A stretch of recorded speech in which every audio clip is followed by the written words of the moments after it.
네, 예, 그렇습니다. 이야기 좀 진전을 위해서 일단은 그 의혹이 부동산 투기 의혹하고 그 이후에 나온 비판적인 내용이 이해 충돌 방지 의무를 다했느냐 이 부분인데요. 잠시 뒤에 그 얘기 이제 계속 이어가기로 하고요. 손혜원 의원은 이제 탈당을 선언하면서 처음에 자신을 지지하다가 말을 바꾼 박지원 민주평화당 의원에게 같이 검찰 조사를 받자고 요구하기도 했습니다. 박 의원은 또 계속 손 의원을 향해서 비판의 목소리를 내고 있는데요. 두 사람의 의견 들어보시겠습니다.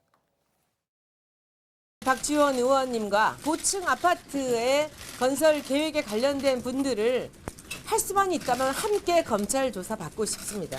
혹시 제가 목포에 후보로 나올 것이라는 그런 질문 없습니까? 배신의 아이콘인 그런 노회한 정치인을 물리치는 방법이 있다면 도시 재생의 뜻을 갖고 있는 후보가 있다면 그분의 유세차를 함께 타겠습니다. 저는 손 의원이 투기의 아이콘이라고 생각합니다.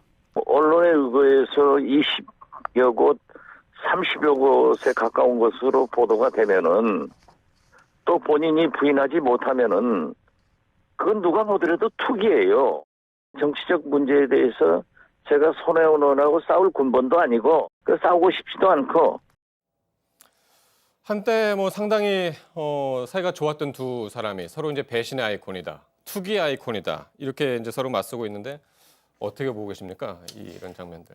저는 우선 다 떠나서 이런 모습을 국민들께 보이는 것 자체가 참 그렇게 아름답지 않다는 생각이 네. 들고요. 좀 송구하다는 말씀을 좀 먼저 드리고 싶습니다. 이렇게 이왕이 시작이 됐는데 네. 박지원 의원께서는 좀 당혹스러우실 것 같아요. 이제 처음에는 투기가 아니다라고 얘기를 했다가 이게 조금 규모가 커진다고 생각하니까 이제 사실상 말씀을 바꾼 것처럼 되었고 그러면서 마치 손혜원 의원과 박지원 이 대표가 이렇게 서로 척을 져서 겨냥하는 네. 이런 형태가 된 것이 상당히 좀 곤혹스러우실 것 같은데 저는 좀 그런 생각을 했습니다. 아까도 뭐 여권 실세라는 말씀도 있고 초권력 비리 이런 말씀도 있었는데 야당에서도 좀 이 문제를 물론 야당 입장에서는 공격하실 수도 있고 공격할 거리가 될 수도 있는데 그럼 초권력 비리라면 도대체 무슨 어떤 구체적인 증거를 예. 가지고 뭐 권력 실세가 초권력 비리를 저질렀다 이렇게 말씀을 하시는 건지 또 마찬가지로 지금의 검찰을 못 믿겠다라고 하시는 건 그야말로 예. 대한민국의 사법 체계를 모두 다 부인하시는 말씀인데 그렇게 이 모든 일을 다 특검과 국정조사를 가지고 얘기를 하시는 게 맞나 하는 생각이 또 들고요. 네. 그리고 이 대목에서 또 한 가지 말씀드리고 싶은 거는 공수처에 대해서 지금도 자유한국당이 받아들이지 않고 있는데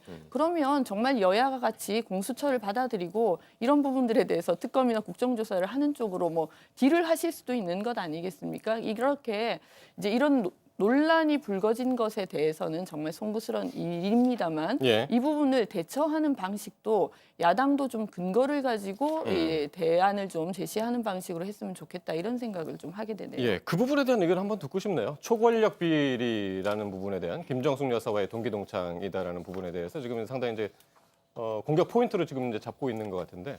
저는 일단 두 분이 절친한 사이인 거는 맞는 것 같아요. 왜냐하면 네. 저 두 중학교 고등학교를 같이 나왔을 뿐더러 단순히 같이 나왔다는 것만으로 또 절친이지 않은 사람도 많이 있습니다. 오히려 원수지간 되는 경우도 드물지만 있습니다.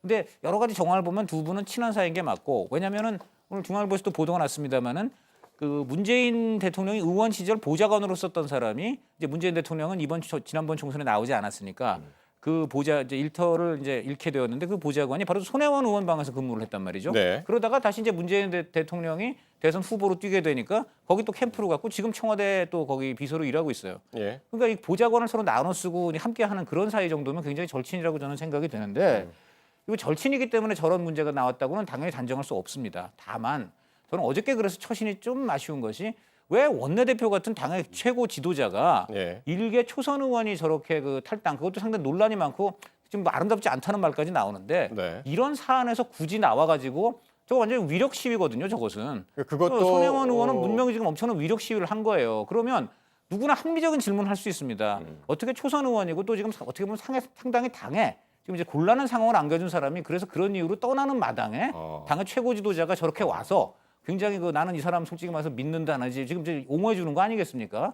저거를 보면 당연히 억측을 할 수가 있죠. 자유한국당에서도 그걸 그렇게 네. 읽고 있는 겁니까? 오늘 저 조간신문을 보게 네. 되면은 홍영표 원내대표의 저 같은 행동에 대해서 네. 굉장히 자유한국당이 제기하고 있는 문제에 대해서 예. 그럴 만한 개연성의 오해를 준 것이 아니냐라고 지금 얘기를 하고 있는 거거든요. 예. 이게 말씀을 하신 것처럼 김정숙 여사가 이 사건에 개입돼 있다라고는 어떠한 정황과 증거도 존재하지 않습니다. 네. 다만 손혜원 의원은 더불어민주당의 장명했던 장본인이기도 하고요. 이 문재인 대통령이 대표 시절에 영입해서 더불어민주당이 초선임에도 불구하고 예. 친문의 핵심이다라고 얘기가 나올 정도의 지금의 권력과 가까운 모습들을 많이 보여줘 왔습니다. 네. 그런 상황에서 지금 이 정부 그리고 문화재청에서 등록문화재로 지정하는 알겠습니다. 과정들의 여러 가지 영향력을 행사한 것이 아니냐라고 하는 합리적인 의심을 제기할 수 있기 예. 때문에 여기에 대한 답을 어느 정도 할 필요가 있다. 그러니까요. 배재정 의원이 합리적인 네. 의심이 뭐 초권력형 비리라든지 뭐 검찰을 못 믿겠다든지 이렇게 가는 것은 사실은 견강부회라는 걸 저는 말씀드리고 싶은 거죠. 네네네. 네.